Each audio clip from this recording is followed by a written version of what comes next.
एक बार गौतम बुद्ध एक घने जंगल से गुजर रहे होते हैं। बुद्ध देखते हैं कि 3 व्यक्ति बुद्ध की ओर दौड़े चले आ रहे हैं। वे तीनों बुद्ध के पास पहुंचते हैं और उनसे पूछते हैं, मुनिवर, क्या आपने यहाँ से एक स्त्री को भागते हुए देखा है? बुद्ध ने कहा, नहीं, मैंने तो यहाँ से किसी भी स्त्री को भागते हुए नहीं देखा है। बुद्ध उन तीनों से प्रश्न करते हैं, लेकिन आप तीनों इतने परेशान और चिंतित क्यों हैं? उन तीनों में से एक व्यक्ति ने कहा, वह स्त्री एक चोरनी थी, वह हमारा सारा धन लेकर भाग गई। बुद्ध ने कहा, बिना किसी कारण ही वह तुम्हारा सारा धन लेकर भाग गई? उन तीनों व्यक्तियों ने थोड़ा झिझकते हुए कहा, अकारण तो नहीं, हम उसे अपने आनंद और अमोद प्रमोद हेतु एक रात के लिए लाए थे, लेकिन उसने हमारी मदिरा में बेहोशी की दवा मिलाकर हम तीनों को बेहोश कर दिया और हमारा सारा धन चुराकर भाग गई। बुद्ध ने कहा, चलो अच्छा हुआ, उसने तुम्हारा बोझ कम कर दिया। यह सुनकर उन 3 व्यक्तियों में से एक व्यक्ति को क्रोध आ जाता है और वह बुद्ध से कहता है, अरे सन्यासी, तू हमारा मजाक उड़ा रहा है? तुझे पता भी है वह धन कितना था? वह धन इतना था जितना तुमने अपने स्वप्न में भी नहीं देखा होगा।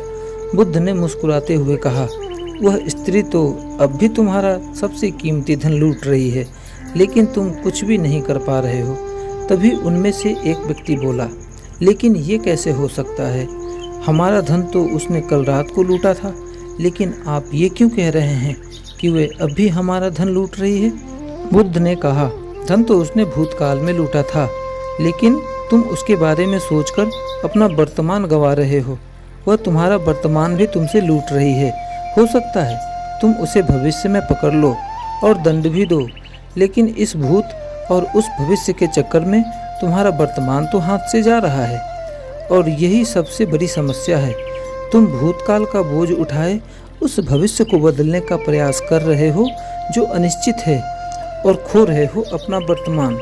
यह सुन उन 3 व्यक्तियों में से एक व्यक्ति कहता है, बात तो आप ठीक ही कह रहे हैं, लेकिन हम यदि इसी पल में जी पाएं तो? बुद्ध ने कहा, यदि तुम इस पल में जी पाओ तो तुम अपने आप को जान सकोगे, अपने दुखों को पहचान सकोगे। उन 3 व्यक्तियों में से एक व्यक्ति कहता है, क्या आप अपने आप को जान पाए? और अगर जान पाए तो उस जानने में हुआ क्या? उन 3 व्यक्तियों में से एक के पास बांसुरी होती है। बुद्ध ने कहा, मित्र, जरा मुझे अपनी बांसुरी देना। तीनों व्यक्ति हंसते हैं और कहते हैं, तो अच्छा, अब सन्यासी बांसुरी बजाएगा? बुद्ध बांसुरी लेते हैं और बजाना आरंभ करते हैं। जैसे ही बुद्ध बांसुरी बजाना शुरू करते हैं, आसपास के सभी पक्षी पेड़ पौधे और घोंसले को छोड़कर बुद्ध के पास आकर बैठ जाते हैं, और वो तीनों व्यक्ति भी पूरी तरह से बुद्ध की बांसुरी में खो जाते हैं। बुद्ध बांसुरी बजाना बंद करते हैं, लेकिन अभी भी वो तीनों व्यक्ति टकटकी लगाए बुद्ध को देख रहे होते हैं, क्योंकि उन्होंने आज से पहले बांसुरी की इतनी मधुर ध्वनि कभी नहीं सुनी थी। वे बुद्ध से पूछते हैं, आप इतनी मधुर बांसुरी कैसे बजा लेते हैं?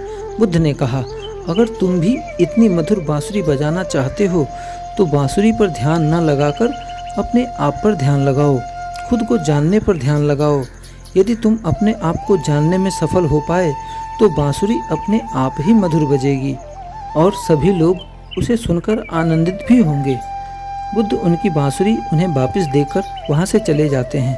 तभी उनमें से एक व्यक्ति दौड़कर बुद्ध के पैर पकड़ लेता है और कहता है, मुनिवर, क्या आप मुझे भी बांसुरी बजाना सिखाओगे? बुद्ध मुस्कुराते हुए कहते हैं, क्यों नहीं, परंतु मैं तुम्हारा सारा अहंकार छीन लूँगा। और वह व्यक्ति बुद्ध का शिष्य बन जाता है। उन तीनों व्यक्तियों की तरह हम में से ज़्यादा लोग आज भी अपना कीमती समय खो रहे हैं और हर क्षण गरीब हो रहे हैं। वो धन है हमारा वर्तमान, वो धन है हमारा समय, जिसे हम भूत और भविष्य की चिंता में खो रहे हैं। धन्यवाद।